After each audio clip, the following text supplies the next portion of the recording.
Let's answer the question of this student who does not want to identify herself from Distrito Federal. I got married in 2022 and we dated for 4 years.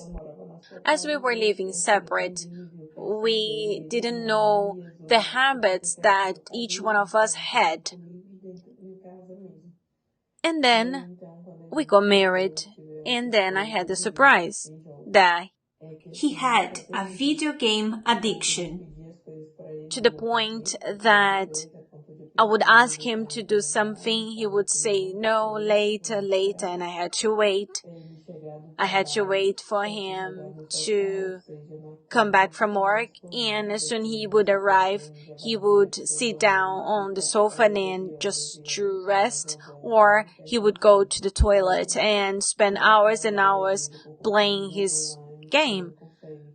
We would arrive even late at church because he can't stop playing, and he cannot accept that I tell him about the games.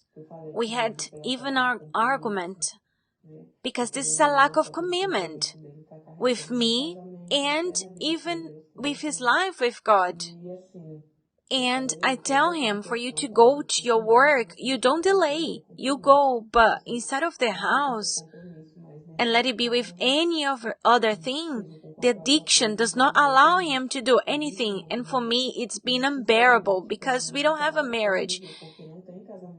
And then he looks for me at night as if I should just be available at any time. Let's go. You were dating for 4 years and never noticed this?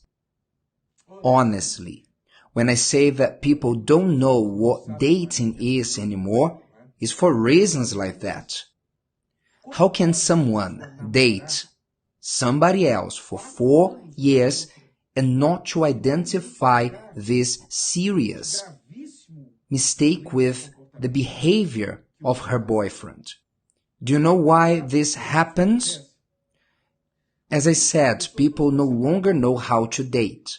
They approach dating as a fun moment, an opportunity to go to a restaurant, to the cinema, to enjoy a good time together, instead of doing what dating is for, what a dating time should be for. Dating is an expedition. It's a search.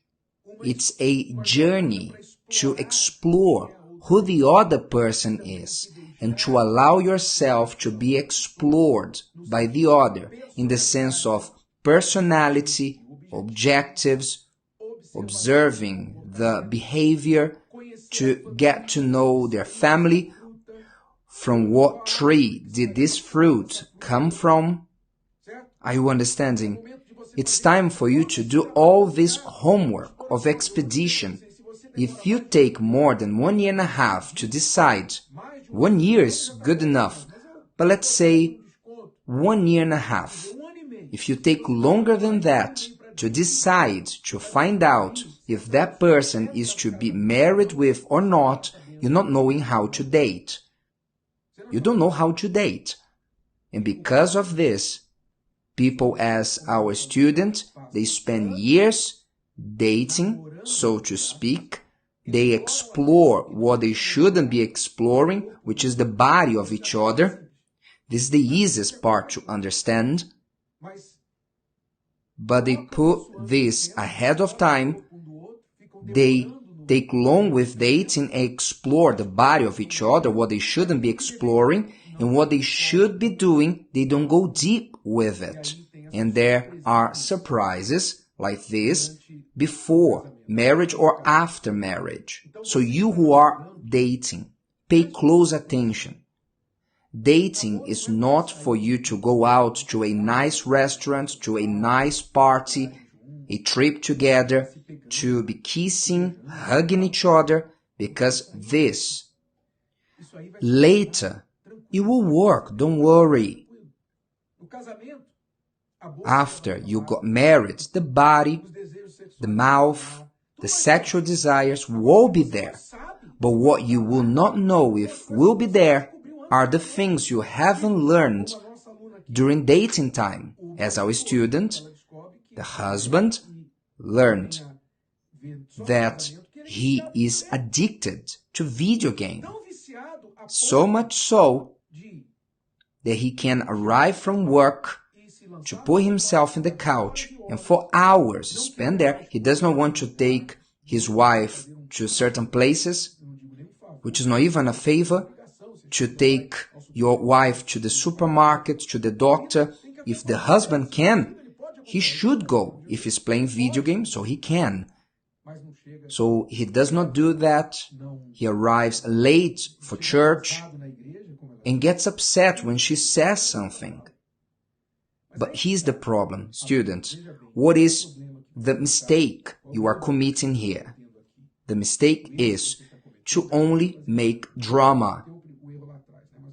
Now, it's too late, you already got married, but now you are committing another mistake, which is only to make drama. A strong woman, women speak so much about being empowered nowadays. So many empowered women, they allow this type of behavior in their marriage.